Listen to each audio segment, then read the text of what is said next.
Hola a todos, espero en el Señor que todas sus cosas vayan bien.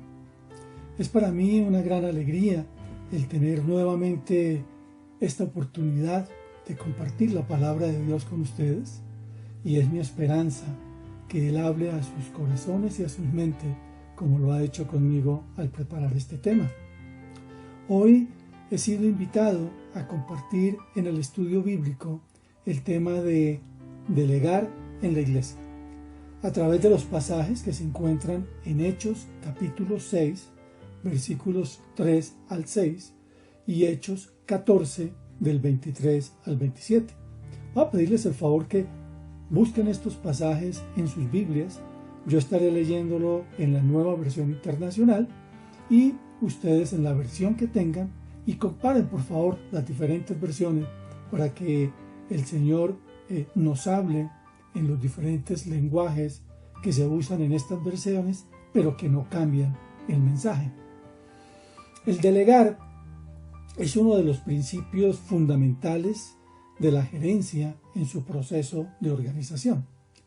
El gerente, desde la perspectiva bíblica, debe ser un administrador y un líder que esté orientado al servicio y de esta manera llegue a ser eficiente, eficaz y efectivo. El apóstol Pablo en 1 Corintios capítulo 4 versículo 1 nos dice que todos nos consideren servidores de Cristo, encargados de administrar los misterios de Dios. Peter Drucker, en un excelente libro que tituló Gerencia para el Futuro, define la palabra gerente en su libro diciendo lo siguiente, y destacando un aspecto en el cual nosotros debemos de ser hallados fieles. Dice Drucker, la definición correcta de gerente, como lo sabemos desde hace por lo menos 40 años, es la persona responsable del desempeño de todas las personas de las cuales depende su propio desempeño.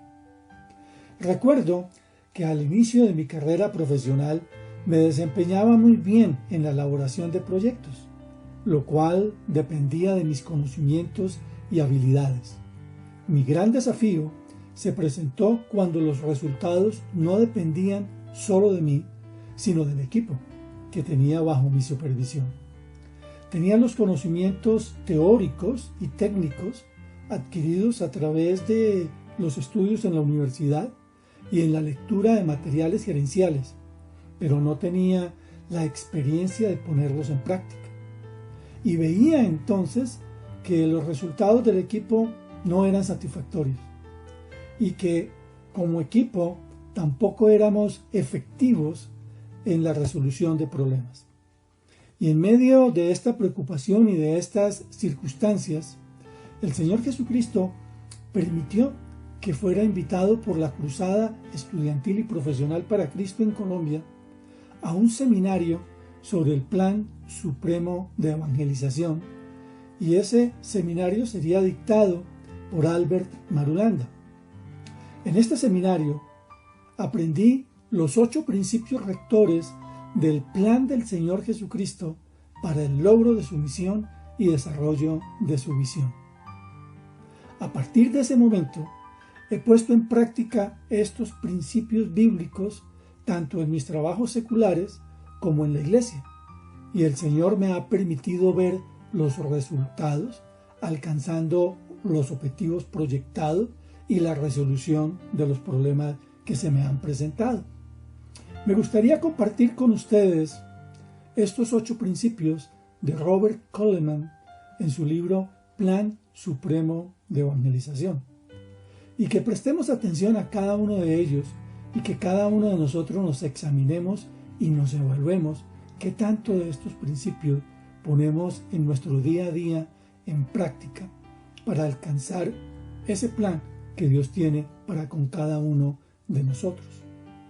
Dice Coleman que el Señor Jesucristo es nuestro ejemplo perfecto. Jesús nos enseñó los principios para equilibrar nuestras relaciones y trabajar en equipo. Jesús estableció los 8 principios para el trabajo en equipos. Veamos cuáles son esos 8 principios. El primero de ellos es la selección. Hombres fueron su método. En Lucas capítulo 6, versículo 13, nos dice Lucas: al llegar la mañana, llamó a sus discípulos y escogió a 12 de ellos, a los que nombró apóstoles. El segundo principio es el de la asociación. Permaneció con ellos. Mateo 28, 20.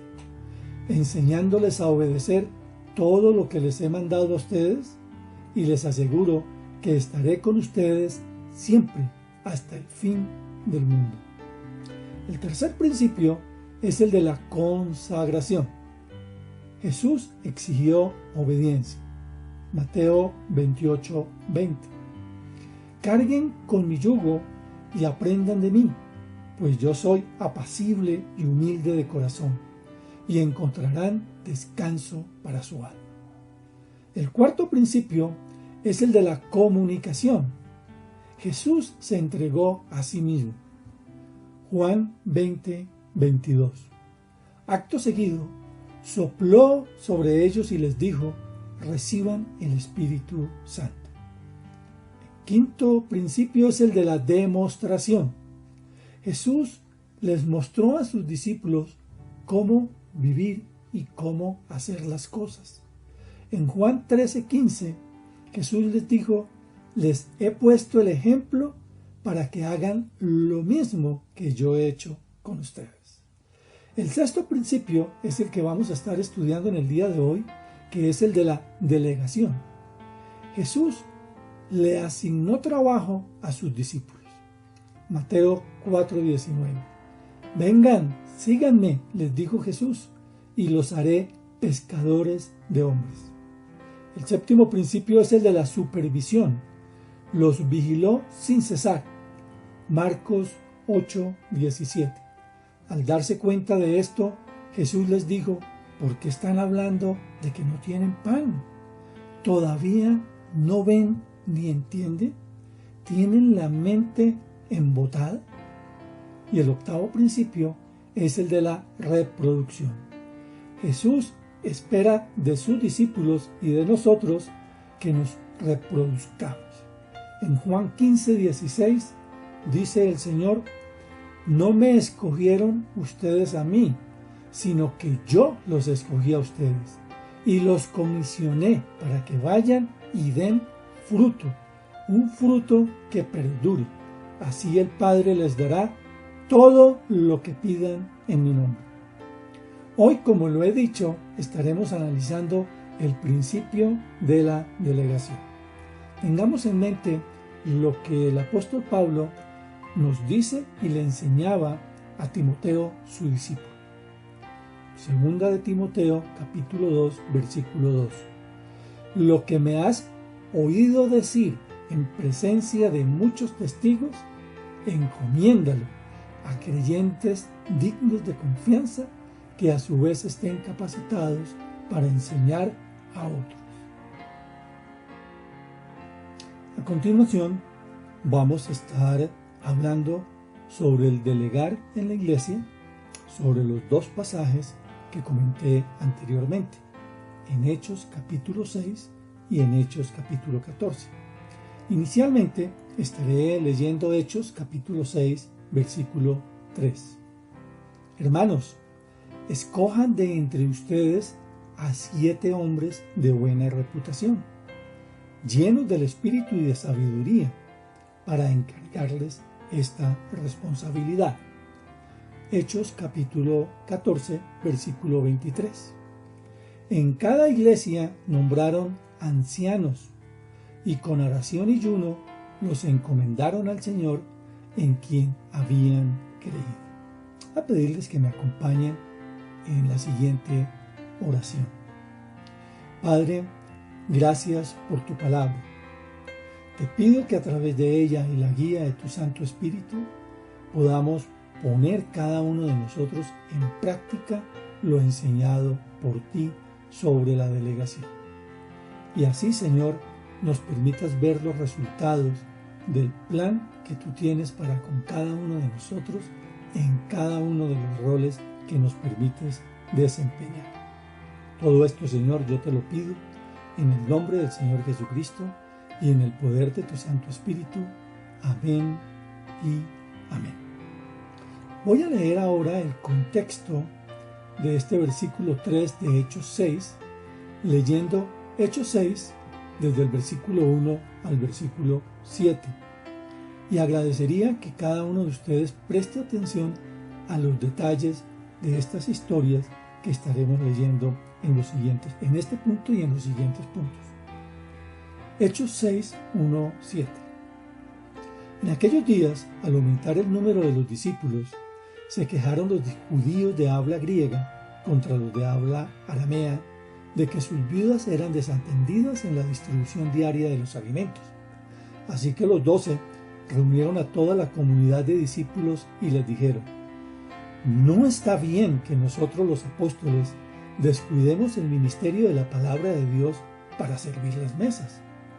Hermanos, escojan de entre ustedes a 7 hombres de buena reputación, llenos del Espíritu y de sabiduría, para encargarles esta responsabilidad. Así nosotros nos dedicaremos de lleno a la oración y al ministerio de la palabra. Esta propuesta agradó a toda la asamblea. Escogieron a Esteban, hombre lleno de fe y del Espíritu Santo, y a Felipe, a Prócoro, a Nicanor, a Timón, a Pármenas y a Nicolás, un prosélito de Antioquía. Los presentaron a los apóstoles, quienes oraron y les impusieron las manos, y la palabra de Dios se difundía. El número de los discípulos aumentaba considerablemente en Jerusalén, e incluso muchos de los sacerdotes obedecían a la fe. Vamos entonces a analizar este contexto desde la perspectiva de la delegación. En primer lugar, encontramos el problema y su solución. El problema lo encontramos en el versículo 1. En aquellos días, al aumentar el número de los discípulos, se quejaron los judíos de habla griega contra los de habla aramea, de que sus viudas eran desatendidas en la distribución diaria de los alimentos. El comentario bíblico de Bacon, con mucha razón, dice: cuanto más miembros tenga una iglesia, mayor es el número de problemas potenciales. Y esto era exactamente lo que estaba pasando en la iglesia primitiva. La iglesia primitiva estaba en pleno crecimiento, y en medio de este crecimiento, pues inevitablemente inician las quejas y las murmuraciones, como dicen otras versiones, entre los judíos que no eran de Palestina, que no habían nacido en Palestina, y los judíos que habían nacido fuera de Palestina, los de habla griega y de habla aramea. Y tenían una queja que tenían razón. Se había desatendido las necesidades de la distribución diaria de los alimentos, específicamente de las viudas. Ahora, en Hechos 6, del 1 al 2, nos dice: así que los 12 reunieron a toda la comunidad de discípulos y les dijeron: no está bien que nosotros los apóstoles descuidemos el ministerio de la palabra de Dios para servir a las mesas. Encontramos entonces que los 12 discípulos que habían compartido con el Señor Jesucristo decidieron reunir a toda la comunidad. Es interesante ese hecho de la forma como estaba organizada la iglesia primitiva, y presentan entonces una solución al problema que se estaba presentando. El comentario bíblico de Bacon dice: el curso de acción que prescribieron los apóstoles era sabio. La división de la labor era la única solución satisfactoria. Ahora, es importante notar que la palabra griega utilizada aquí en la traducción servir a las mesas, no significa literalmente que eran las personas que tenían que servir directamente a las mesas. Los diferentes intérpretes sugieren que tal vez esta palabra lo que nos está diciendo es que la labor eran como de finanzas, como la parte administrativa, donde una de sus funciones era precisamente atender a la necesidad de los pobres y atender específicamente el servicio de las mesas en cuanto literalmente se refiere y específicamente a las viudas. Pero vemos entonces que los apóstoles se reúnen e indudablemente inspirados por el Espíritu Santo deciden entonces definir el problema y buscar una solución al problema, y esta solución era la división de las funciones. Ellos dedicarse al ministerio de la palabra de Dios, y las personas que iban a ser seleccionadas dedicarse al servicio de las mesas. En segundo lugar, veamos entonces cómo ellos comienzan a aplicar los principios que vimos anteriormente enseñados por Coleman en el plan supremo de evangelización. Los discípulos, una vez identificado el problema y dando la solución a este problema, aplican el principio de la selección y la delegación. Esto lo encontramos en Hechos capítulo 6, versículos del 3 al 6. Hermanos, escojan de entre ustedes a 7 hombres de buena reputación, llenos del Espíritu y de sabiduría, para encargarles esta responsabilidad. Así que nosotros nos dedicaremos de lleno a la oración y al ministerio de la palabra. Esta propuesta agradó a toda la asamblea y escogieron a Esteban, lleno de fe y del Espíritu, y a Felipe y a Prócoro, a Nicanor, a Timón, a Pármena y a Nicolás, un prosélito de Antioquía. Los presentaron a los apóstoles, quienes oraron y les impusieron las manos. Entonces, vemos todo un procedimiento, primero en el campo de la selección.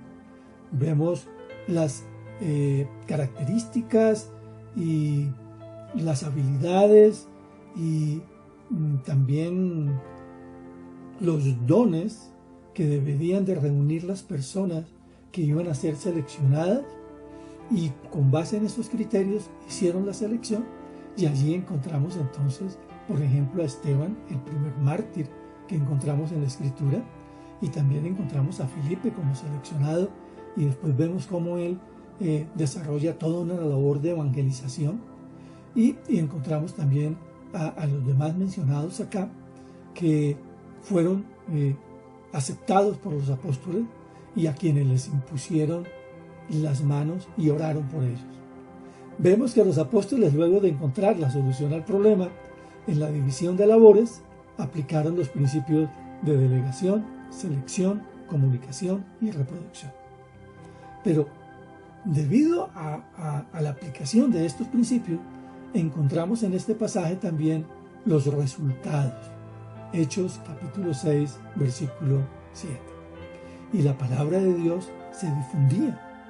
El número de los discípulos aumentaba considerablemente en Jerusalén, e incluso muchos de los sacerdotes obedecían a la fe.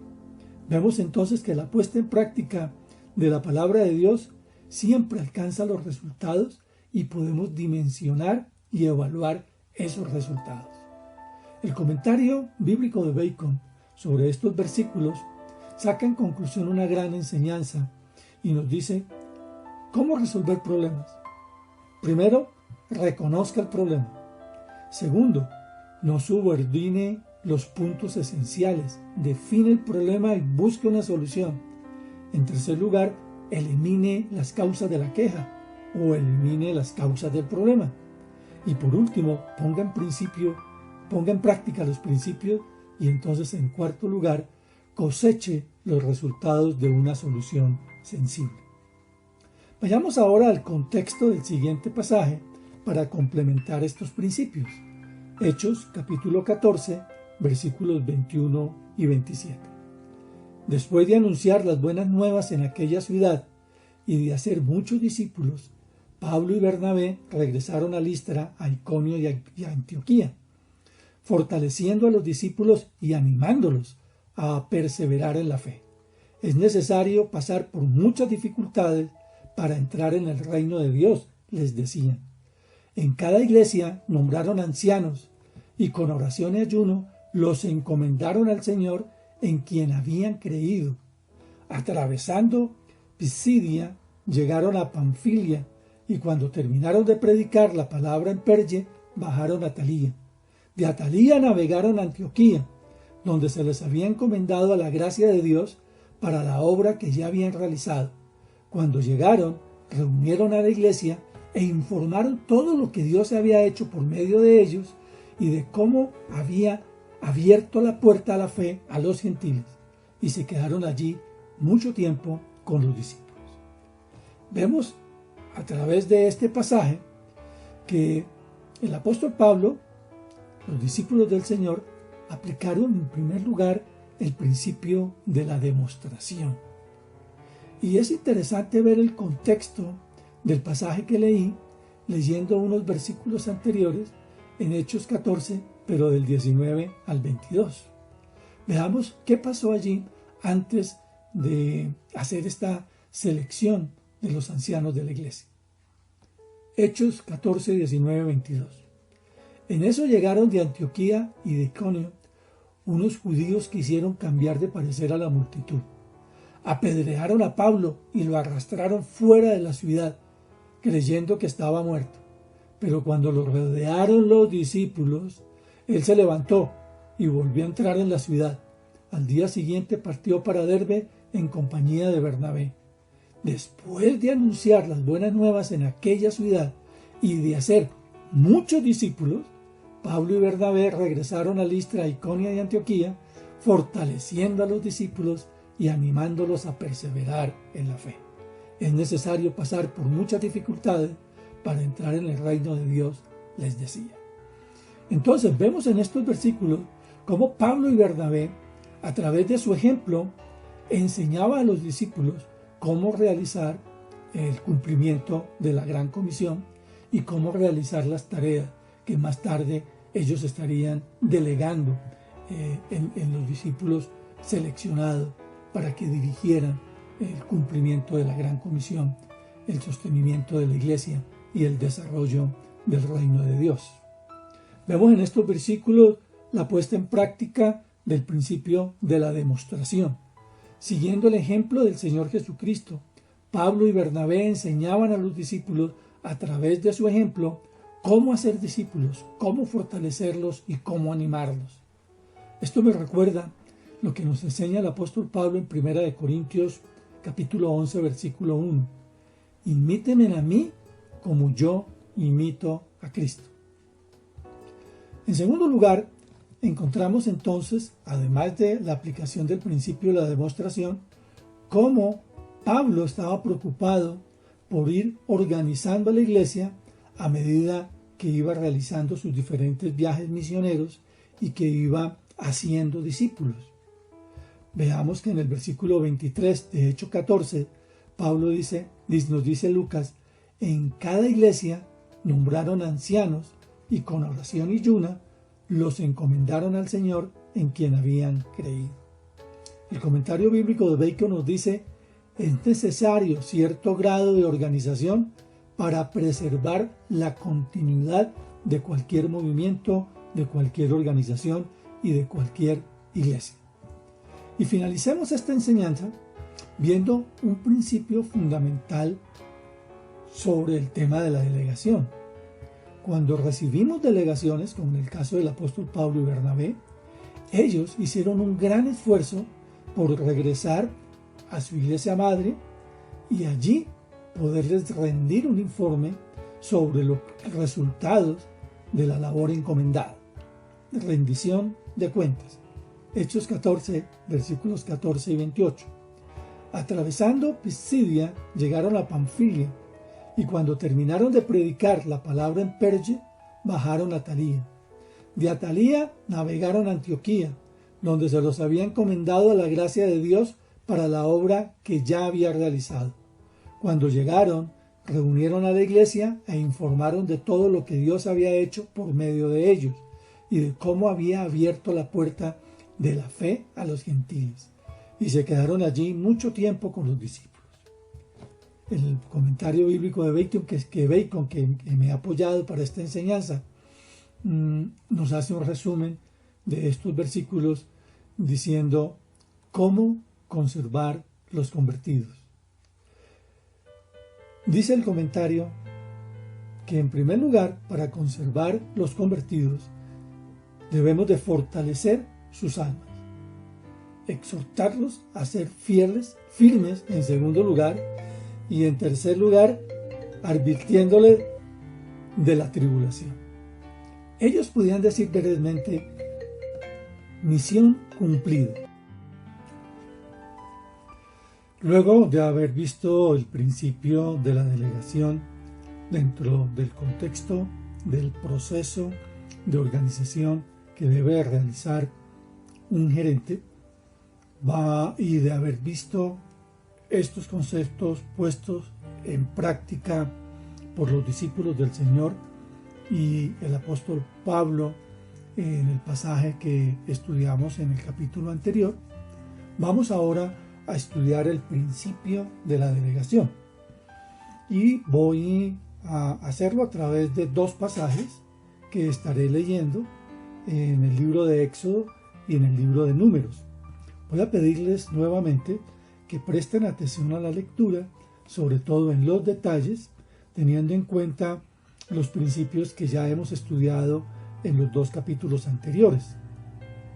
Entonces los invito a que abramos nuestras Biblias en Éxodo capítulo 18, versículos del 13 al 17, y luego vamos a ir al libro de Números.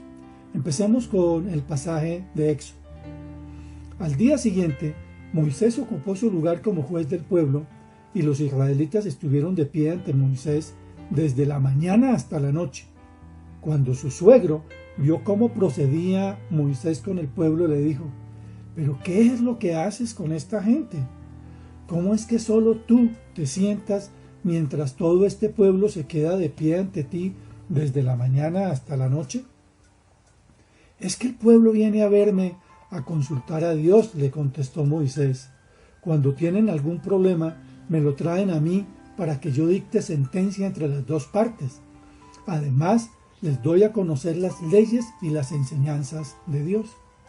No está bien lo que estás haciendo, le respondió su suegro, pues tú te cansas y se cansa la gente que te acompaña.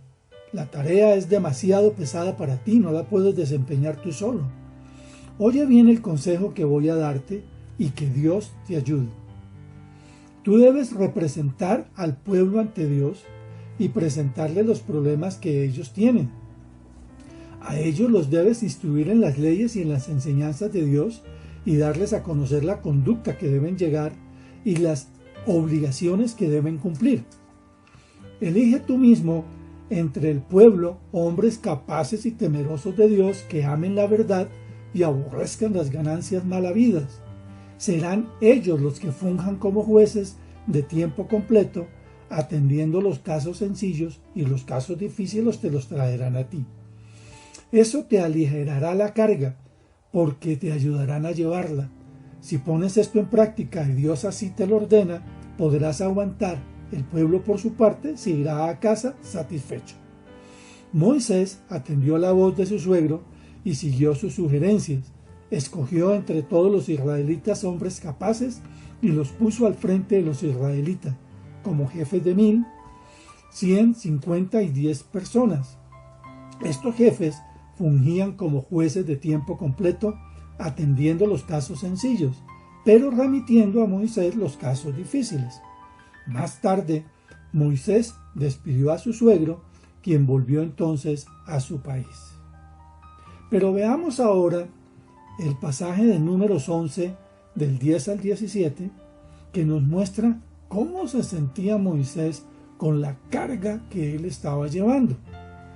Números 11, 10:17. Moisés escuchó que las familias del pueblo lloraban, cada una a la entrada de su tienda, con la cual hacían que la ira del Señor se encendiera en extremo. Entonces, muy disgustado, Moisés oró al Señor: si yo soy tu siervo, ¿por qué me perjudicas? ¿Por qué me niegas tu favor y me obligas a cargar con todo este pueblo? ¿Acaso yo lo concebí o lo di a luz para que me exijas que lo lleve en mi regazo como si fuera su nodriza y lo lleve hasta la tierra que les prometiste a sus antepasados? Todo este pueblo viene llorando a pedirme carne. ¿De dónde voy a sacarla? Yo solo no puedo con todo este pueblo. Es una carga demasiado pesada para mí. Si este es el trato que vas a darme, me harás un favor si me quitas la vida. Así me veré libre de mi desgracia. El Señor le responde a Moisés: tráeme a 70 ancianos de Israel y asegúrate de que sean ancianos y gobernantes del pueblo. Llévalos a la tienda de reunión y haz que esperen allí contigo. Yo descenderé para hablar contigo y compartiré con ellos el espíritu que está sobre ti para que te ayuden a llevar la carga que te significa este pueblo. Así no tendrás que llevarla tú solo. Si tuviéramos que poner un título a estos dos pasajes, creo que el más apropiado sería esta gran enseñanza: comparta las cargas mediante el delegar. ¿Qué es entonces el delegar? Para dar respuesta a esta pregunta, me basaré en el libro de El Ministerio de la Administración, que fue escrito por Stephen Douglas y por Bruce E. Cook. En toda organización, formal o informalmente, las personas conocen su descripción de funciones. Y, esté formalizado o no, las personas reciben funciones, responsabilidades y niveles de autoridad, tanto verticalmente y horizontalmente. Sin embargo, después de un periodo de tiempo de estar trabajando en esa organización, vamos a descubrir la necesidad de impartir nuevas responsabilidades. Este proceso de expandir las responsabilidades y autoridad que se le da a las personas para ejecutarlas es lo que llamamos delegar. Entonces, el delegar no es el encargar tareas de rutina a cualquier persona que pasa cerca de nosotros, aunque sea necesario hacerlo en ciertas ocasiones, pero no debemos de confundir estas asignaciones con el proceso de delegación. El proceso de delegación, cuando es usado en una forma adecuada, va a producir en la persona un efecto determinado.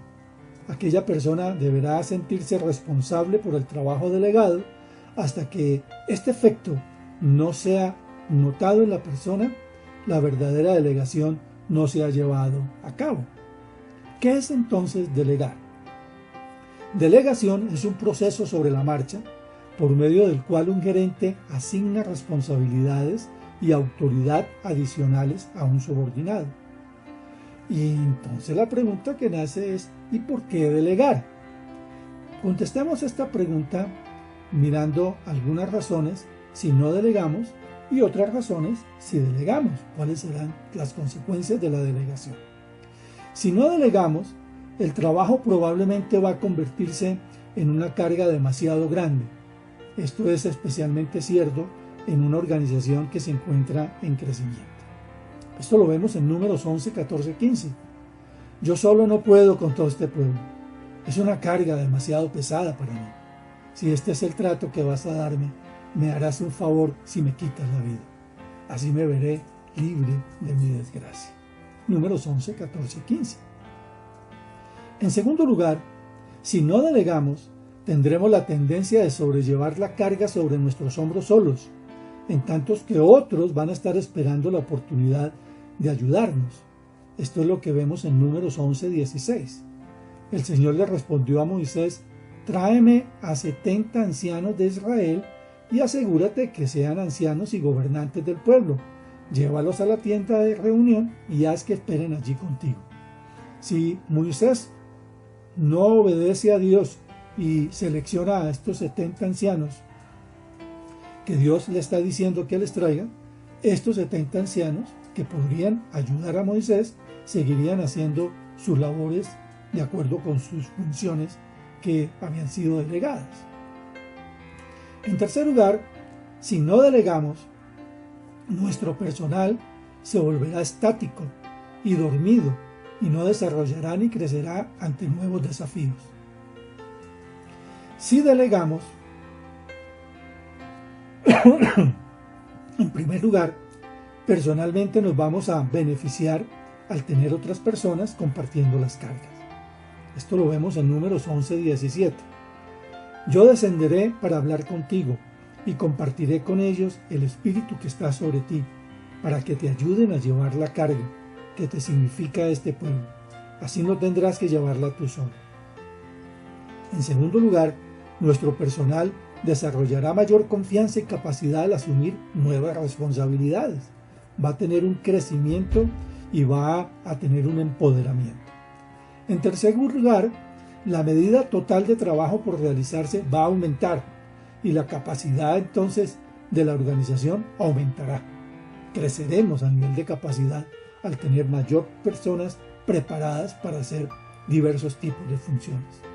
Esto es lo que vemos en Éxodo 18:21.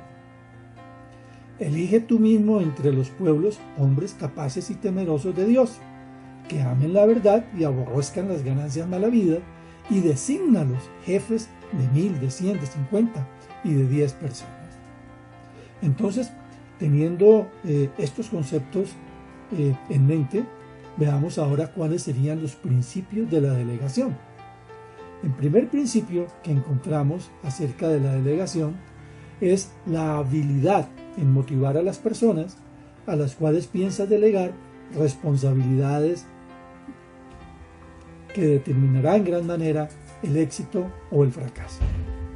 En segundo lugar, debemos de ser conscientes del desarrollo personal de nuevos empleados. Delega la medida correcta de responsabilidades nuevas con la autoridad que se requiere. En tercer lugar, el delegar requiere el apartar tiempo necesario para ello de parte nuestra. En cuarto lugar, ser conscientes de cualquier acción de nuestra parte que tienda a contradecir en vez de reforzar las áreas de actividad recién delegadas.